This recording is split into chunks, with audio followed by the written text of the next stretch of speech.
Shinjuku, c'est un jeu pour 2 à 4 joueurs à partir de 10 ans pour des parties d'environ 60 minutes. C'est un jeu dans lequel vous allez développer votre réseau de chemin de fer dans la ville de Tokyo, au Japon. Shinjuku étant un des quartiers commerçants les plus connus de Tokyo. Vous allez donc développer vos chemins de fer et des boutiques pour attirer un maximum de clients et donc gagner un maximum de points en fin de partie. Le but du jeu, c'est de fidéliser des clients en plaçant les boutiques au bon endroit stratégiquement sur tout le réseau de chemin de fer de ce quartier. Donc le jeu, cette version, c'est la version japonaise du jeu, donc avec pas beaucoup de texte sur le matériel, heureusement, donc il y a juste les règles à traduire. Mais sachez qu'il existe une version, je crois, qui a été traduite en italien et en anglais par un distributeur italien, je crois, qui reprend à peu près les mêmes règles avec quelques modifications. Alors, je connais pas lesquelles exactement, mais là je vous explique du coup la version japonaise et je vous explique ça tout de suite. Pour la mise en place, vous avez donc un grand plateau qui représente le plan de la ville de Tokyo, qui va être découpé lui-même en sous-quartiers, en sous-régions. Vous avez donc 4 grandes zones, nord, sud, est, ouest, et chacune de ces zones a des sous-quartiers donc qui sont nommés en gras à chaque fois et qui vont être représentés après sur des cartes qui vont servir pour le jeu. Dans chacun de ces quartiers, donc vous avez les réseaux de chemin de fer qui vont passer, avec à chaque fois 2 types de stations. Vous avez les grandes stations sur fond rose, des hexagones roses, et les petites stations sur fond vert. Sur ce plateau, en début de partie, vous allez tout d'abord placer un certain nombre de clients. Donc les clients, en fait, il y en a de 4 types dans le jeu. Ce sont les clients pour les magasins de vêtements, les clients pour les magasins de nourriture, les restaurants, les clients pour les livres et les clients pour les jeux vidéo. Donc ces 4 types de clients, ils sont représentés par des petits jetons que vous allez mettre en début de partie dans un sac. Il y a les jetons blancs qui vont compter pour un client et les jetons dorés qui vont compter pour 2 clients dans chacun des types. Donc vous voyez ici, vous avez 2 clients pour acheter des livres. Ici, vous avez un client pour de la nourriture, donc c'est une sorte de bol de riz avec des baguettes. Là, vous avez un client pour les livres, 2 clients pour les jeux vidéo et un client pour les vêtements. Donc au début de la partie, donc ces clients-là, on va les placer aléatoirement, en fait en piochant des cartes dans le deck de cartes. Donc vous avez un gros deck de cartes dans le jeu, avec un dos identique, qui va représenter les différents quartiers. Donc à chaque fois, vous aurez la localisation du quartier sur la carte illustrée, le nom du quartier et sa référence numérotée. Donc vous avez ouest, est, nord, sud, et un numéro correspondant. Donc là, en début de partie, ce deck de cartes, vous le mélangez, et vous allez piocher tout d'abord 4 cartes pour placer des clients donc sur les quartiers correspondants. Donc là, j'avais pioché par exemple pour la mise en place Meguro. Meguro, c'est ici, S3. Donc j'ai pioché 2 jetons dans le sac que j'ai placés à Meguro. Ensuite, j'ai pioché Nakano. Donc c'est ici le W2. J'ai placé les 2 clients à Nakano. Donc les clients, ils sont placés dans le quartier, ils sont pas placés dans des stations, ils se promènent dans le quartier pour l'instant. Shidoya, c'est ici. Et Edogawa, c'est ici. Donc j'ai mis, au total, on met 8 clients, 8 jetons sur le plateau en début de partie. Ensuite, on va piocher une dernière carte qui va déterminer à quel endroit on va placer le jeton feu d'artifice. Donc le jeton feu d'artifice, c'est le gros jeton violet ici. Vous piochez une carte et vous le mettez dans le quartier correspondant. Toutes ces cartes-là que vous aurez piochées, vous les mettez en défausse, en début de partie. Et ensuite, sur le deck, vous allez révéler les 4 premières cartes ici. Et ces cartes-là vont être les cartes qui vont être prises par les joueurs au fil des tours. En plus de ces cartes, vous allez en plus tirer 2 nouveaux jetons clients. Et les jetons clients, quand vous les tirerez un par un. Le premier, vous le mettez sur la carte la plus à droite. Et le second, si c'est un client de même type, donc là, si ça avait été un autre client de nourriture, il aurait fallu le mettre sur la même carte. Si c'était un client différent, comme ça a été le cas ici, vous le mettez sur la carte juste à gauche. Donc là, c'est les 2 clients de départ sur les cartes mises en place en début de partie. Une fois que vous avez fait tout ça, vous allez avoir des petits jetons à mettre ici sur la zone de grands magasins, de développement de grands magasins. Donc on vous dit à chaque fois le nombre d'étoiles ici qui va correspondre au nombre de jetons que vous allez mettre. Donc là, sur la case 3, il faudra mettre 3 jetons étoiles. Donc c'est ce que j'ai fait, je les ai empilés, je les ai mis dessus.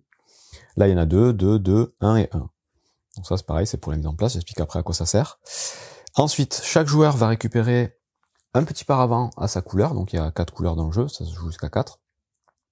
Un petit paravent, des jetons de boutique, donc les petites boutiques qui vont correspondre aux demandes des clients, donc vous avez les boutiques de vêtements, les boutiques de jeux vidéo, les boutiques de livres et les restaurants, les boutiques de nourriture on va dire. donc 2 de chaque.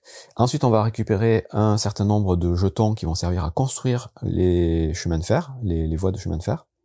Donc, elles existent déjà, en fait, c'est pour s'approprier ces chemins de fer. On est en quelque sorte une compagnie qui va développer son propre réseau. Donc voilà, on a un certain nombre de jetons pour faire ça. Et ensuite, on a 3 jetons qui vont représenter des grands magasins. Donc ça, c'est les petites boutiques, ça, c'est les grands magasins.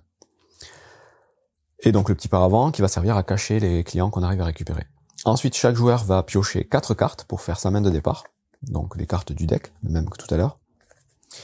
Et on va déterminer un premier joueur à qui on va donner la petite carte de départ ici. Et à partir de là, on est prêt à commencer la partie. Une partie de Shinjuku va se jouer en un certain nombre de rounds jusqu'à ce qu'on ait réussi à vider tout le sac de clients et qu'on ait placé tous ces clients sur la carte. Donc, vous allez voir, des clients, on va les placer d'abord sur les cartes de jeu ici, et ensuite ils viendront sur la carte du quartier. À partir du moment où on mettra le dernier client sur la carte du quartier, on finira le tour en cours jusqu'à ce qu'on revienne au premier joueur pour que tout le monde ait joué le même nombre de tours, et on passera au décompte de fin. Et donc à chaque tour, les joueurs vont effectuer 5 étapes. Donc je suis le premier joueur, je fais mes 5 étapes, puis dans le sens aiguille d'une montre, le joueur suivant fait ses 5 étapes, le joueur suivant, et on va tourner comme ça, jusqu'à ce que je vous ai dit, on place le dernier client sur la carte. Donc la première étape à faire à son tour, c'est d'envoyer le client ou les clients qui sont sur la carte la plus à droite, dans le quartier correspondant à la carte sur laquelle ils sont placés. Donc là, Nakano, ce client-là, on l'envoie à Nakano, donc on va le rajouter à ceux qui sont déjà présents s'il y en a. Et ensuite, on récupère la carte correspondante dans sa main. Donc ça, c'est ce qu'on fait à la première étape. Ensuite, on va mettre à jour cette liste de cartes, donc en décalant toutes les cartes vers la droite et en rajoutant une 4e carte. Il faut toujours qu'il y ait 4 cartes ici. Puis, on va piocher un certain nombre de nouveaux clients à rajouter dans cette espèce de liste d'attente dans le sac. Donc, on va aller piocher autant de clients que le numéro le plus grand visible sur cette piste ici. Donc, au début de la partie, c'est 2. Donc là, on va piocher 2 clients. Encore une fois, on les pioche un par un. Donc, je pioche le premier. Donc, quand c'est un jeton qui est déjà présent sur les cartes, on va le rajouter au même endroit. Donc là, il y avait déjà un livre, j'ai pioché un livre, je le mets au même endroit. Et le deuxième jeton, c'est de la nourriture. Donc, je le mets pas sur cette carte, je le mets sur la carte disponible juste à la gauche. Donc ça, c'est deuxième étape. On remet à jour la liste de cartes et les futurs clients à placer sur la carte. La troisième étape, ça va être de bouger le jeton festival. Donc le jeton festival, on sera obligé de le déplacer à chaque tour et on va le déplacer dans un quartier adjacent. Et donc les quartiers adjacents, ce sont les quartiers qui ont au moins une frontière commune avec l'endroit où on est déjà. Donc là, ce jeton-là, je pourrais le déplacer dans ce quartier ici. Je pourrais le déplacer dans ce quartier ici, Shibuya, parce qu'il y a une petite frontière ici. Je pourrais le déplacer à Meguro ici, parce que j'ai tout ça en commun. Je peux aussi le déplacer à Ota, parce que je suis à côté de Ota. Donc voilà, il y a plein de possibilités de déplacement. Donc une fois qu'on l'aura déplacé, on passe à la phase d'après. Et la phase d'après, c'est la phase d'action. Donc la phase d'action, c'est là où on va faire du coup le principal du jeu. Ça va consister à choisir 2 actions différentes obligatoirement parmi 5 possibles.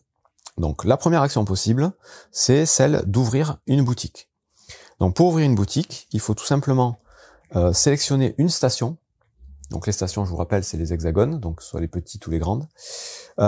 Et pour ça, il va falloir jouer une carte de sa main, donc dans le quartier correspondant. Donc là, par exemple, si je veux ouvrir une boutique dans le quartier de Shuo, ici, je vais avoir le choix entre ces 2 petites stations, parce qu'il n'y a que ces 2 stations dans ce quartier. Bon, mais tout simplement, je vais jouer une carte Shuo. Donc les cartes, quand on les joue, on les met en défausse. Et je vais choisir le type de boutique que je veux mettre à cet endroit. Donc j'ai le choix entre les jetons que j'ai ici. Et plus tard, je pourrais aussi déplacer des boutiques que j'ai déjà sur le plateau pour les mettre au nouvel endroit qui m'intéresse. Donc là, je vais mettre par exemple une boutique de jeux vidéo et je vais la mettre sur cette station. Évidemment, il ne peut y avoir qu'un seul jeton d'un seul joueur par station. Donc dès lors qu'on s'est placé, on bloque l'emplacement pour les autres joueurs. Et donc on ne peut cibler que des stations vides. Et c'est à peu près tout donc pour ouvrir une nouvelle boutique. L'intérêt de faire ça, c'est que, vous allez voir, le but du jeu, pour récupérer les différents clients, il va falloir les amener aux stations à notre couleur. Je vais expliquer juste après. Et donc, en utilisant les différents réseaux et en se déplaçant de station en station. Donc ça c'est le premier intérêt, plus on aura de stations à notre couleur, plus on a de chances de récupérer des clients. Le deuxième intérêt, c'est qu'à partir du moment où on a une boutique à notre couleur dans un quartier, toutes les cartes de ce quartier deviennent des jokers pour nous. C'est-à-dire que là, si j'avais une autre carte du quartier de Chouo, je pourrais la jouer comme étant n'importe quel autre quartier. Et ce, pour toutes les règles du jeu concernant les cartes. Donc je vais y revenir aussi. Mais voilà les deux intérêts de construire des boutiques dans les quartiers. La différence entre les petites stations et les grandes stations, c'est que sur les petites stations, il ne pourra y avoir que des petites boutiques. Sur les grandes stations, on pourra, plus tard, c'est une autre des actions possibles, transformer une de nos petites boutiques en grand magasin. Ça, on ne peut le faire que si la boutique elle est placée sur une grande station. Donc c'est tout pour la première action possible, donc d'ouvrir une boutique. La deuxième action possible, ça va être de construire son réseau de chemin de fer. Donc là, tout simplement, on a droit à une construction gratuite d'un chemin de fer, donc d'une portion de chemin qui va relier deux stations. Donc ces endroits, ils sont déjà préimprimés, ce sont donc tous les petits traits en pointillés, là, les lignes droites avec les pointillés. Ce sont les stations qui sont prédéfinies, sur lesquelles on va pouvoir mettre un rail à notre couleur, donc ça va devenir notre chemin de fer. Donc pour ça, on a droit à un placement gratuit. On n'a pas besoin de jouer de cartes pour ce placement gratuit, et on peut placer notre rail sur n'importe quel endroit de la carte, à partir du moment où il n'y a pas déjà un rail à une autre couleur. Donc là, je pourrais me mettre par exemple ici.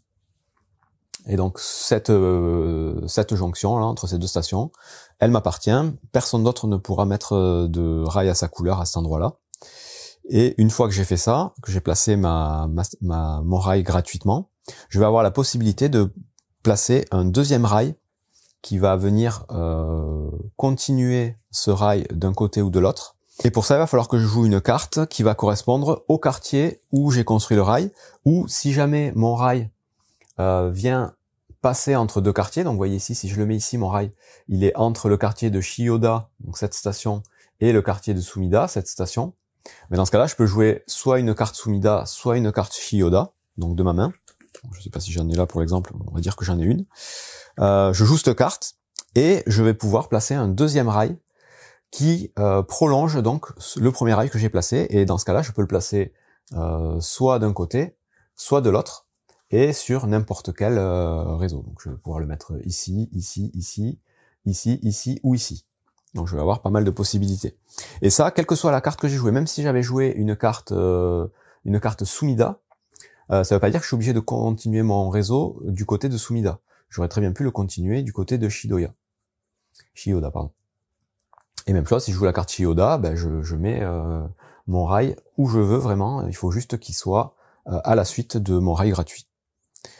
Donc voilà l'action pour étendre son réseau. Un rail gratuit où on veut, où il n'y a pas déjà un rail présent. Et ensuite, éventuellement, jouer une carte, c'est pas obligatoire, jouer une carte du quartier où on a construit le rail ou d'un des deux quartiers qui sont reliés par notre rail pour en rajouter un d'un côté ou de l'autre. La troisième action, elle est très simple, c'est l'action de revenu, et c'est l'action qui va nous permettre de refaire notre main de cartes. Donc au début, on a 4 cartes et une cinquième qu'on récupère au début de notre tour, donc chaque début de tour, on va récupérer une. Mais au bout d'un moment, en fonction des actions qu'on va faire, on va en défausser pas mal. Et donc on peut choisir à notre tour, parmi les deux actions possibles, de refaire notre main à 4 cartes. C'est-à-dire que si à mon tour j'ai que 2 cartes, je choisis l'action de revenu, je vais piocher dans le deck, et là c'est directement dans le deck, autant de cartes qu'il me faut pour revenir à 4 cartes. Donc là j'en piocherai 2. Si jamais quand je prends cette action de revenu, j'ai déjà 4 cartes ou plus dans ma main, c'est possible d'en avoir plus, dans ce cas-là, je vais piocher juste une carte supplémentaire. Je peux quand même faire l'action et je peux venir me rajouter une carte dans ma main. Cette action-là, par contre, de revenu, ce sera obligatoirement la dernière action que vous ferez à votre tour. Donc vous avez le choix entre 2 actions. Et si vous commencez par faire l'action de piocher des cartes, ben, votre tour s'arrête là. Donc c'est un peu dommage. Stratégiquement, il faut jamais faire ça. L'action de revenu, vous la ferez toujours en deuxième action à votre tour pour refaire votre main. Ensuite, il y a l'action de déplacement. Donc c'est une des actions les plus importantes du jeu qui va prendre sens avec tout ce qu'on vient de faire juste avant. Cette action-là, c'est celle qui va vous permettre de déplacer les clients vers vos boutiques. Donc pour faire cette action-là, il va falloir pouvoir jouer une carte correspondant à l'endroit d'où les clients vont partir. Et ensuite, vous allez prendre tous ces clients et vous allez les déplacer de station en station en les faisant passer le plus possible par les stations à votre couleur. Donc là, par exemple, hop, je vais modifier un peu ça pour l'exemple. Si j'avais eu dans ma main une carte Edogawa, je veux faire mon action mouvement, je joue ma carte Edogawa, donc je la défausse. Je prends tous les clients qui sont à Edogawa, je choisis de quelle station ils vont partir, donc là j'ai le choix, à Edogawa il y a 2 stations, donc on va dire qu'ils vont partir d'ici, et je vais pouvoir les déplacer en suivant des rails qui ont été construits. Je peux pas déplacer les clients sur des voies où il n'y a pas de jetons rails. Obligatoirement, ils doivent suivre des rails, et par contre, ils peuvent suivre des rails de n'importe quel joueur. Pas obligatoirement nos propres rails. On peut utiliser le réseau des autres joueurs à ce moment-là pour l'action de déplacement. Si jamais on utilise les rails d'un autre joueur, ce joueur-là va pouvoir gagner gratuitement une action de revenu, donc il va pouvoir piocher des cartes. Donc de la même façon que ce que je viens d'expliquer, c'est-à-dire que s'il a moins de 4 cartes, il repioche pour avoir jusqu'à 4 cartes. S'il a déjà 4 cartes ou plus, il pioche juste une carte supplémentaire. Donc ça, c'est le petit bonus que vont avoir les autres joueurs si j'utilise leur réseau. Et ça, ils ne l'auront que une fois par action mouvement. C'est-à-dire que même si j'utilise plusieurs fois plusieurs rails d'un même joueur, au total, il aura juste une action de revenu à faire et pas autant que de rails traversés. Donc ça, voilà, c'est juste la petite règle pour si on utilise le réseau des autres joueurs. Si on utilise son propre réseau, par contre, là, on n'a pas d'action bonus de pioche. Nous, on utilise notre réseau et c'est tout. Donc là, j'ai pris ces deux clients. Donc je prends tous les clients de la région dont j'ai joué la carte. Et je vais donc les déplacer en suivant des rails et en partant d'une station bien précise. Donc là, je pars de cette station. Je vais pouvoir passer par ce rail pour arriver ici. Et je vais continuer par le second rail pour arriver ici. Et ici, il y a une boutique à ma couleur. Donc, cette boutique à ma couleur, c'est une boutique de jeux vidéo. Je vais pouvoir donc déposer sur cette boutique un jeton de client jeux vidéo. Donc là, il y en a un. En plus, c'est un doré qui vaut 2 points. Je le mets dessus. Et s'il y avait eu d'autres réseaux, j'aurais pu continuer mon déplacement avec les clients restants et continuer à les bouger, à les déplacer de quartier en quartier en suivant des rails, donc, à nous ou aux autres joueurs. Et à chaque fois que je passe sur une boutique, même si c'est une boutique d'un autre joueur, je suis obligé de déposer un client correspondant s'il y en a dessus. Donc si là, il y avait eu une boutique de nourriture d'un autre joueur, j'aurais été obligé de déposer le jeton de nourriture sur cette boutique quand je serai passé par cette station. Donc je vais faire mon petit déplacement, déposer, semer les petits clients sur les différentes boutiques traversées, jusqu'à ce que je décide de m'arrêter ou qu'il n'y ait plus de clients à déposer. Donc là, typiquement, je me suis arrêté ici, je peux pas continuer plus loin et il me reste un client, mais dans ce cas-là, le client, il va s'arrêter dans la région de Chiyoda, et il sera disponible pour être déplacé plus tard par d'autres joueurs éventuellement ou par moi-même. Une fois qu'on a fait tout ça, les joueurs propriétaires des boutiques récupèrent les jetons correspondants, des clients correspondants, et vont les placer derrière leur paravent, cachés des autres joueurs. Et je vous dis, le principal but du jeu, ça va être de collecter des clients comme ça et d'avoir des clients différents le plus possible. Je vous explique à la fin pour le moment du décompte. Donc voilà pour la phase de déplacement. Donc vous comprenez du coup que ça va être intéressant de créer notre réseau et de bien placer nos boutiques en fonction de là où sont placés les clients pendant la partie. L'autre chose intéressante, c'est que la dernière action donc possible à notre tour, c'est l'action d'upgrade. L'action d'upgrade, ça va vous permettre donc de transformer vos petites boutiques en grands magasins. Donc pour faire cette action-là, il va falloir payer la carte correspondant à l'endroit où vous voulez faire la transformation. Donc dans mon exemple ici, il me faudrait jouer une carte Chiyoda pour transformer cette petite boutique en grand magasin. Donc je joue une carte Chiyoda et il me faut en plus, derrière mon paravent, un jeton correspondant au type de client de la boutique que je veux transformer. Donc là, il me faudrait au moins un jeton de client de jeux vidéo que je vais devoir replacer sur les cartes ici pour pouvoir faire l'action. Donc je joue ma carte Chiyoda, je la défausse, je prends un de mes jetons clients de jeux vidéo, je le replace sur les cartes ici avec les mêmes règles que j'ai expliquées tout à l'heure, donc je les place sur des cartes où il y a déjà des clients de jeux vidéo, et si c'est pas le cas, sur la première carte disponible la plus à droite. Et une fois que j'ai fait ça, je vais pouvoir récupérer mon jeton de boutique et le transformer par un jeton de grand magasin. Quand je fais ça, je récupère aussi tout de suite le premier jeton étoile disponible. Donc ça, c'est la piste d'upgrade de Grand Magasin. Le premier jeton étoile disponible de la pile, le plus en haut, que je vais mettre aussi derrière mon paravent. Ça, ce seront des jetons Joker qu'on pourra utiliser à la fin pour le décompte. L'intérêt, je vous disais, du coup, de transformer en Grand Magasin, donc au-delà de récupérer un petit jeton Joker, c'est que sur ces Grands Magasins, on va pouvoir déposer n'importe quel type de client. C'est-à-dire que quand quelqu'un va passer par ce Grand Magasin, il sera obligé de déposer un client dessus, et c'est le joueur qui est en train de faire les déplacements qui choisit quel client il met sur ce Grand Magasin. Donc si c'est nous-mêmes, on va mettre celui qui nous avantage le plus. Si c'est un joueur adverse qui passe par-dessus, ben, il mettra le jeton qu'il veut dessus. Mais là, du coup, on met vraiment n'importe quel type de jeton, donc ça facilite un petit peu la récupération des clients. Et c'est tout du coup pour les 5 actions possibles à notre tour. Donc je récapitule vite fait.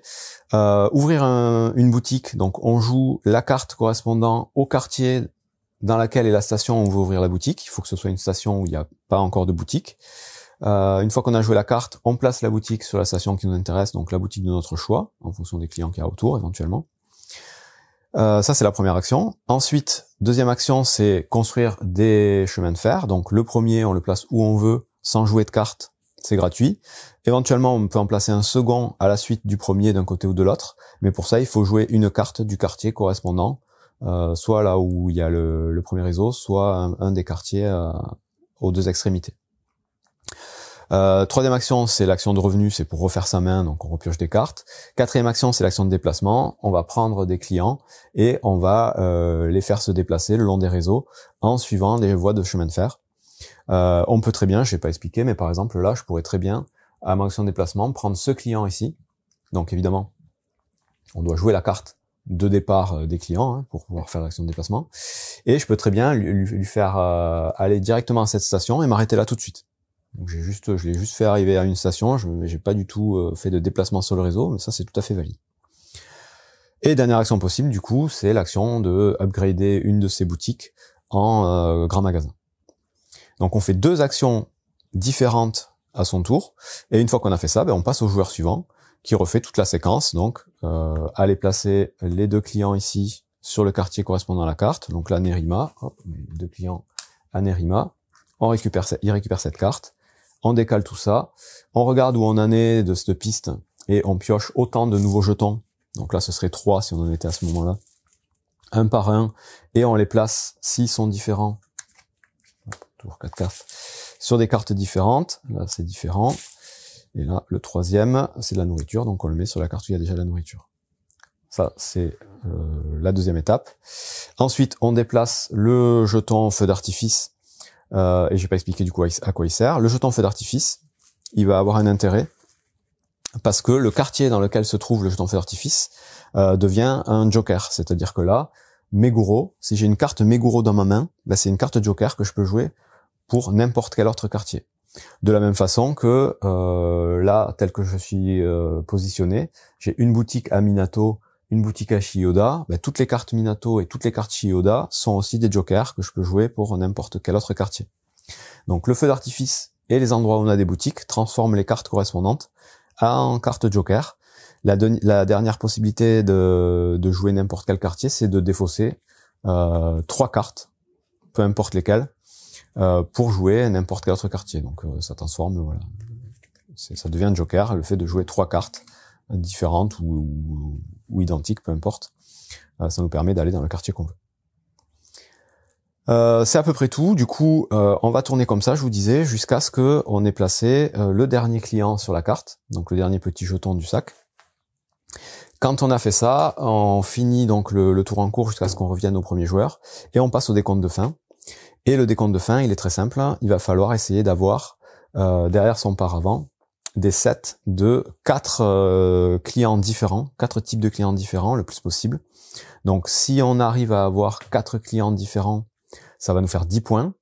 3 clients différents, ça nous fait 6 points. 2 clients différents, c'est 3 points. Et chaque client restant, c'est 1 point. Donc il va falloir essayer de récupérer à chaque fois. Donc il y a que 4 types de clients. Je vous dis, la jeux vidéo, livres, nourriture et vêtements. Et il va falloir essayer d'avoir des sets de 4 comme ça, en sachant que les jetons dorés comptent pour 2. Donc là j'ai 2 déjà jeux vidéo. Et les jetons dorés étoiles sont des jokers qu'on va pouvoir placer où on veut. Celui qui aura du coup le plus de points parmi tous ces sets est déclaré vainqueur. En cas d'égalité, on va regarder celui qui a le plus de sets de 4 clients différents. S'il y a toujours égalité, ce sera le set de 3, et puis les sets de 2, et enfin les sets de 1. Et sinon, on se partage la victoire. Et c'est tout pour les règles du coup de Shinjuku. Il y a aussi une petite extension dans le jeu avec Godzilla, le petit kaiju typique du Japon. Donc vous avez ce petit jeton ici qu'on va mettre au début de la partie à côté du deck de cartes. Et en fait, dès que vous allez vider une première fois le deck de cartes, oui, j'ai pas dit, donc au fil du jeu, vous allez défausser plein de cartes et vider ce deck. Dès qu'il y en a plus dans le deck, vous remélangez la défausse et vous la replacez en tas et vous continuez le jeu. Bon, là, la première fois, si vous jouez avec l'extension du kaiju, la première fois que vous videz le tas de cartes, vous allez placer le kaiju à Tokyo Bay ici, donc dans le petit quartier noir de départ. Et à partir de là, à chaque fois que ce sera le tour d'un joueur et qu'il aura déplacé le jeton feu d'artifice, tout de suite après, il va devoir déplacer le jeton de Godzilla sur un quartier adjacent. Évidemment, il ne pourra jamais revenir à Tokyo Bay, il sera obligé d'aller à chaque fois dans un endroit différent de la carte en couleur. Et à l'endroit où il va arriver, tous les clients devront être déplacés dans un quartier adjacent. Il faudra vider la zone où il arrive des clients pour les mettre dans des quartiers adjacents. Et en plus de ça, tout le réseau et les stations de la zone où il y a Godzilla devient bloqué pour le tour. C'est-à-dire que là, on ne pourra plus passer dans ces stations et dans tout ce quartier pendant qu'il est là. Et donc à chaque tour de joueur, il va se déplacer et il va aller bloquer un petit peu les différents endroits pour ajouter une petite contrainte. Donc voilà, c'est une petite extension, mais c'est plutôt sympathique. Voilà, c'est tout pour Shinjuku, donc un très très bon jeu de réseau, de pick-up and delivery, très interactif du coup, comme tous les jeux de ce genre, pas encore très connu, parce que, je vous dis, il est sorti cette année au Japon, il vient d'être édité, ou il va pas tarder à être édité du coup en Europe, donc par un éditeur italien, où il y aura du coup une version anglaise inclus dedans. Donc voilà, je vous le conseille, si vous arrivez à le trouver, c'est plutôt chouette. Bon jeu.